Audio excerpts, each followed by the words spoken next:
everybody. Be anxious for nothing. Remember, be careful for nothing, but in everything by prayer and supplication with thanksgiving. Let your requests be made known to God, right? Just reminding you guys, don't be anxious, okay? I've been sitting here, those little worries come up here saying, right? Be anxious for nothing. If you're anxious for something right now, that's not what I'm teaching on. But I just wanted to say, if that's an issue with you, just leave it with God. Put it on the table and say, hey, God, here's my situation. You take care of it. You're the person who takes care of this stuff, not me. Thank you, in the name of Jesus, right? You know it's right. I was really blessed with Candra's teaching last week on Noah's Ark, because that's what I'm teaching on this week. Because I went to Cincinnati, of course it's down in Kentucky, just about half an hour south of Cincinnati, to the Ark Encounter about a month ago. Then I went up to Grand Canyon and all that. And the whole purpose of the trip was I wanted to see the Ark. It's built to the actual dimensions. I had earlier this year accidentally hopped on to one of Ken Ham's videos where he was talking about how all these animals could fit on that ark, that it wasn't some bathtub ark. It's a big thing, right? And it's seaworthy. And God would have helped him to build it, even though it doesn't give us much more than dimensions when God talks about it in the Word, right? But he was talking about Mendel's law, dominant and recessive genes, how you don't have to have 15 million species, you just have to have one of each kind, and the word species hadn't been around but since 18 something or other, right? So it's a new word.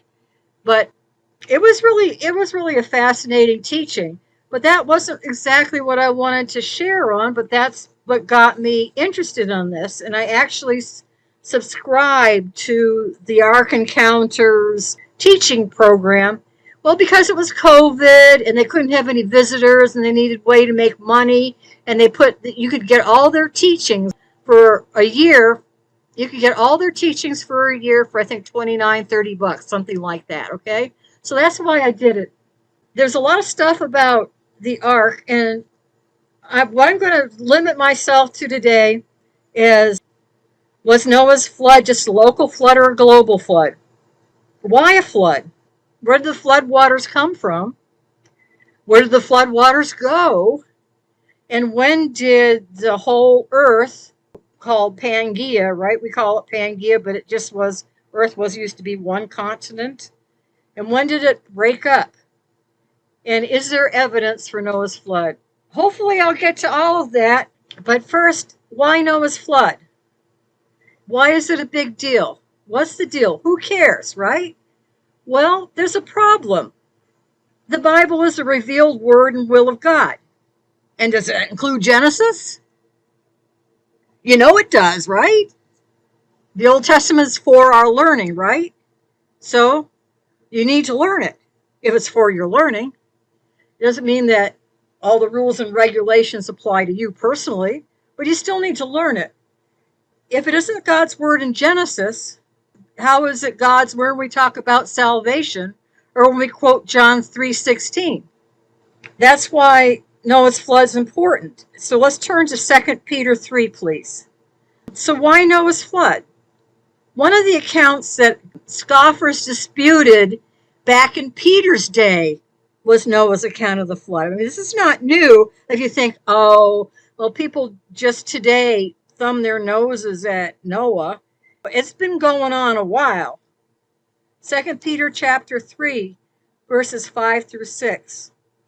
For this they willingly are ignorant of, that by the word of God the heavens were of old, and the earth standing out of the water and in the water, whereby the world that then was, being overflowed with water, perished.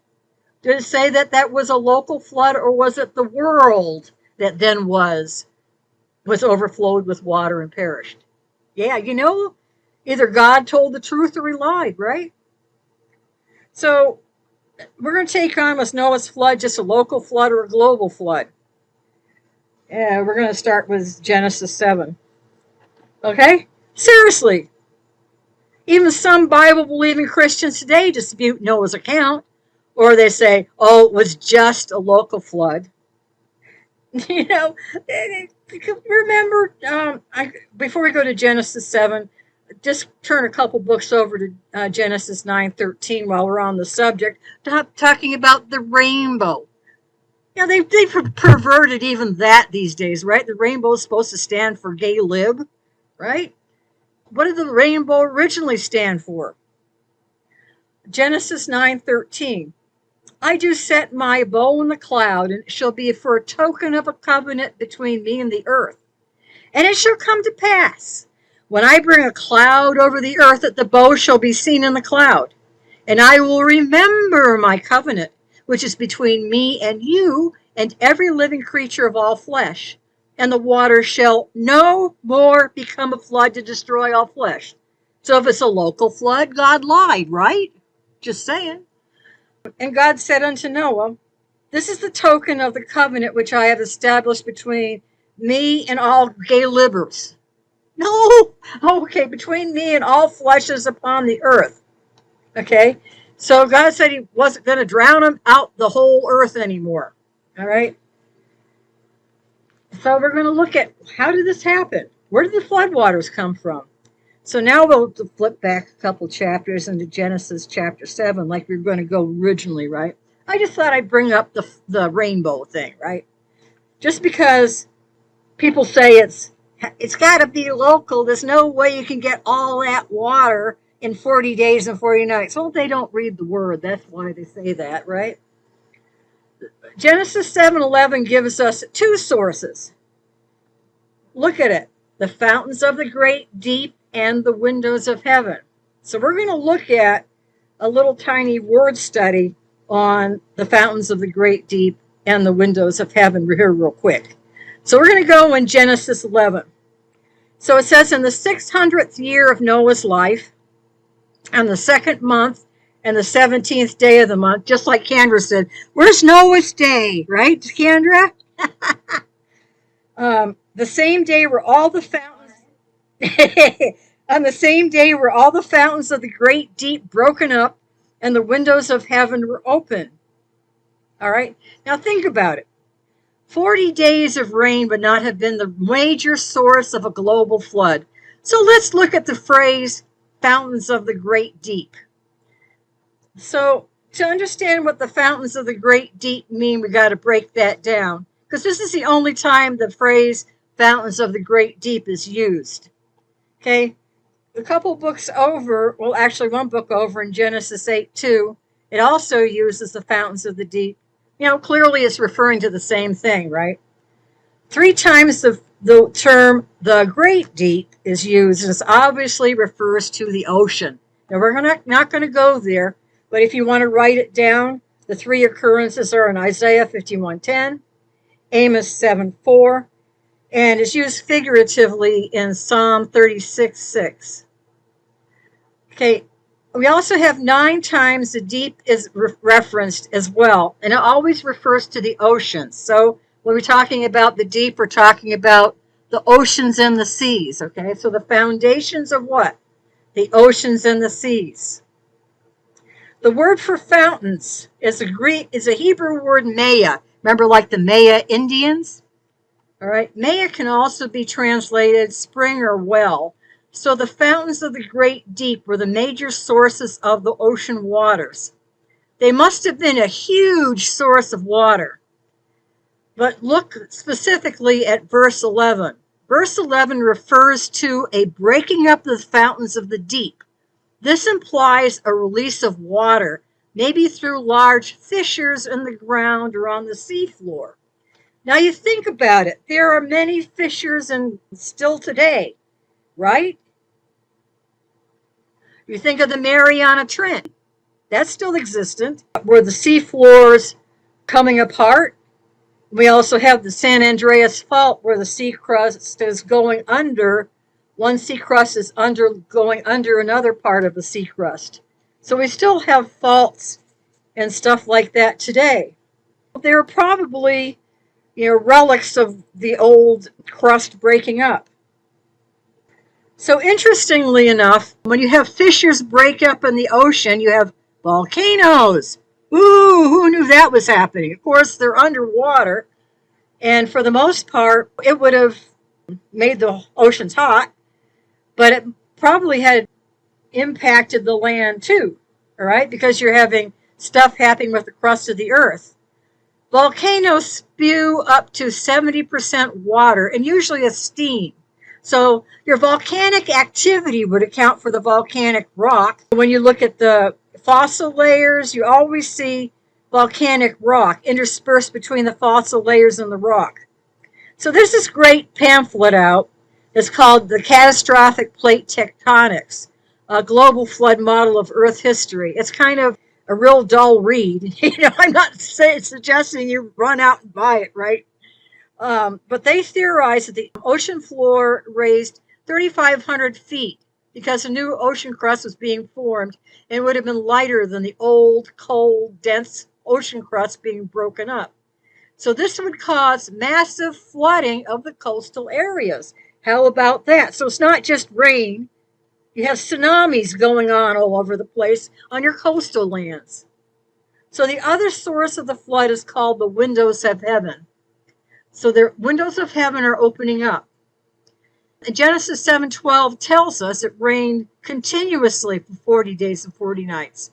We can't assume that men had never seen rain before just because it said in Genesis 2:5 that there hadn't been any rain as of yet.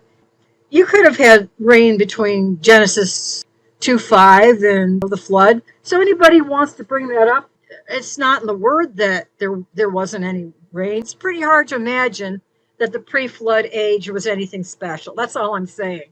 So you don't have to take up that argument with somebody. If they want to argue that, so well, fine. It doesn't have to be that way. People ignore the word these days. Would back in Noah's day be anything more special, right? So the terms the windows of heaven were used in Genesis 7:11, and also again in the next chapter, Genesis 8:2. Once again, it's also the flood account, and they also mention the fountains of the deep. So this term, windows of heaven, is used twice in 2 Kings 7:2, and it's used once in chapter 19. These are just instances where God miraculously sent rain. It's also used figuratively in Malachi 3:10. You remember that, where God, if you tithe, God would just pour out blessings on you.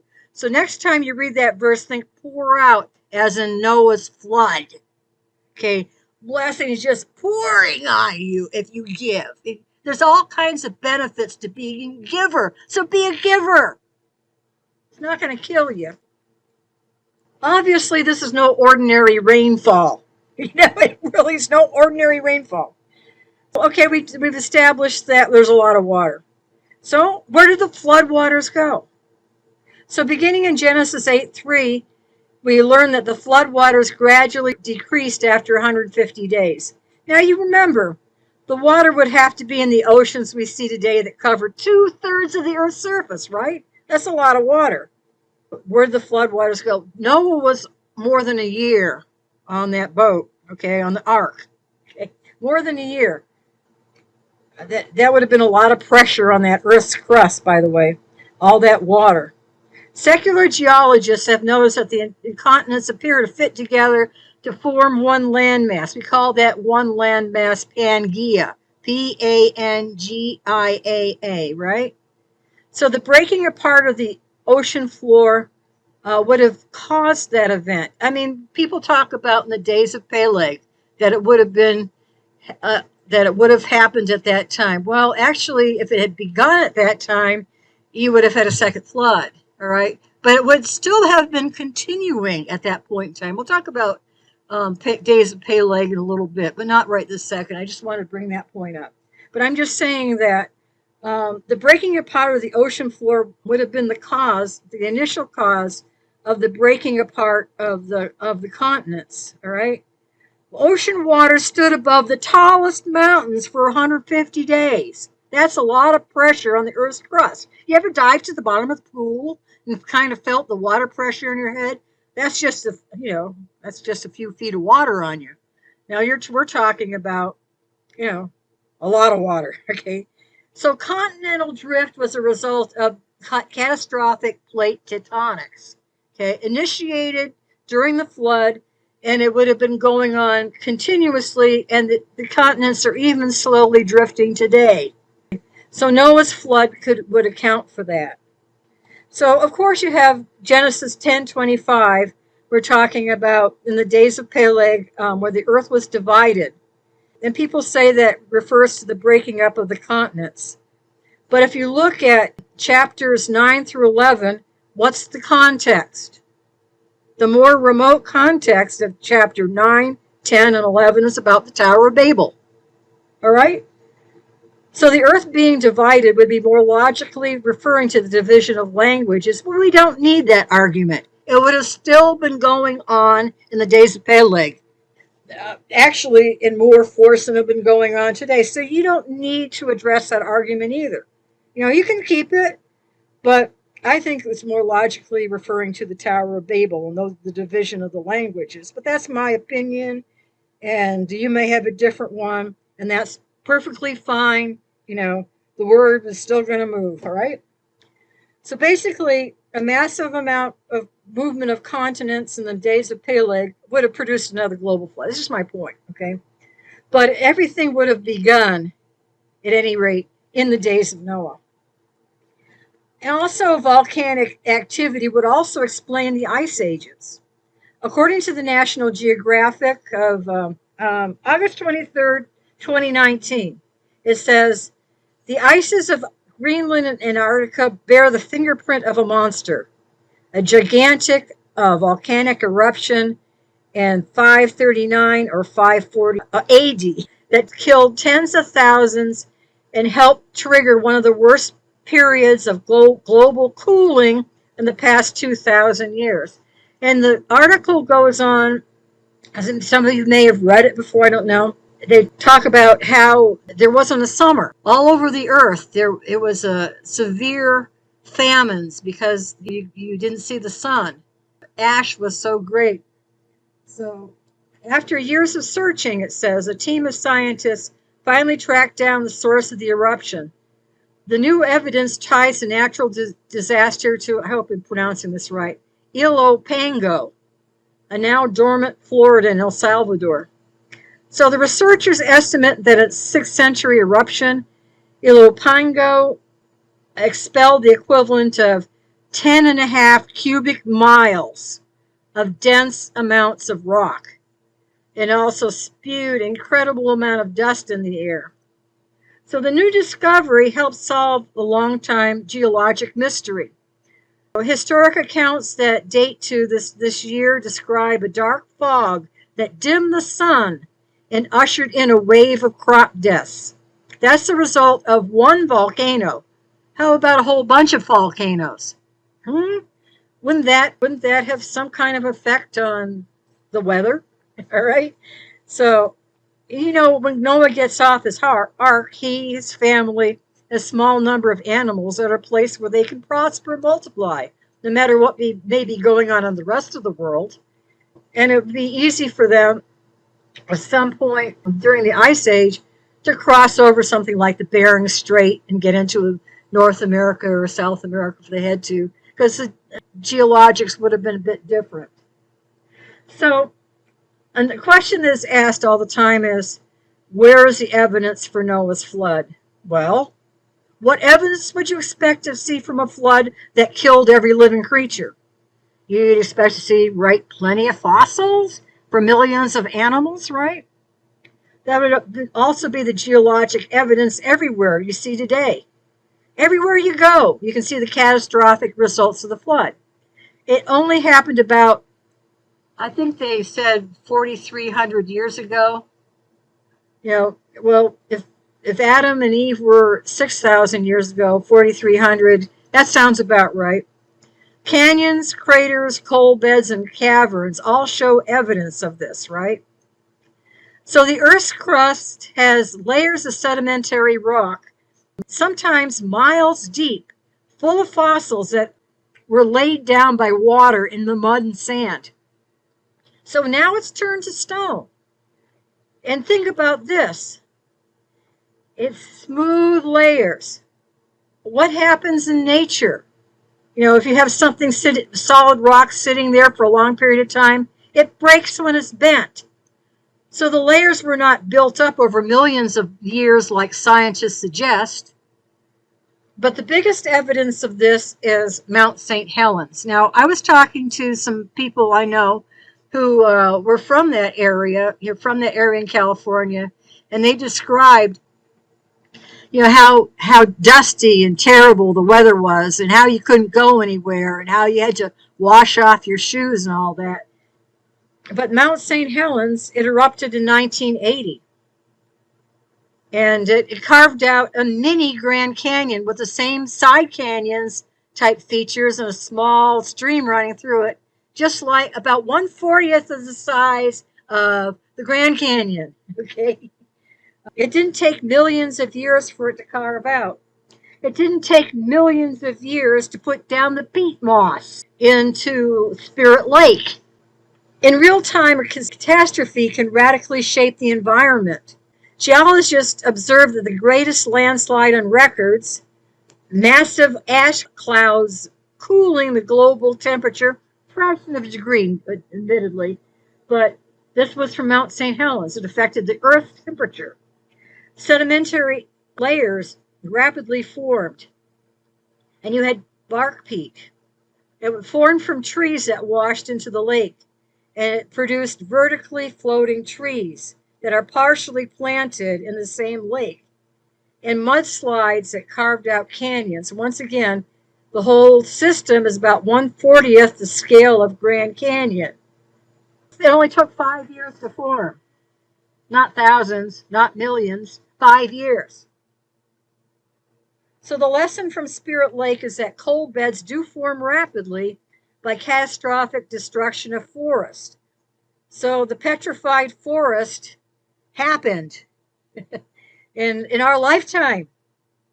Unlike the slow and gradual growth of peat from swamps that is produced from plants. So the eruptions of Mount St. Helens triggered several different kinds of earth-shaping forces. The original blast of steam was followed by landslides, volcanic ash flowing on the ground. It was followed by mud flows, steam, water, waves on the Spirit Lake, and falling volcanic ash. Together, all these produced several complicated sediment layers up to 600 feet thick. 600 feet thick in just a matter of a couple days, not hundreds and millions of years, right? The most surprising accumulations resulted from several slurries of volcanic ash that moved out from the volcano, mostly at velocities estimated up to 80 miles per hour. And the resulting deposits contain sequences of multiple layers, including many fine volcanic ash beds that range in thickness from a tiny fraction of an inch to some as thick as 3 feet. Each bed was laid in just a few seconds to several minutes. So then they go on and they describe more volcanic activity from Mount St. Helens and compare it to Arizona's Grand Canyon. Yeah, so you can see why I went to Grand Canyon, right? Anyway, it was a really great adventure that I took going out there, and I was so blessed by Candra's teaching last week. I said, I just got to share this next week because it was just so awesome. So once again, what did I cover today? I asked why are we concerned about Noah's flood? And then I said, because people just don't believe that it's real. They look at the bathtub ark in the children's book and said, that can't be real, right? And we talked about, was Noah's Ark a local flood or a global flood? I made arguments for it being a global flood. We talked about where the floodwaters came from.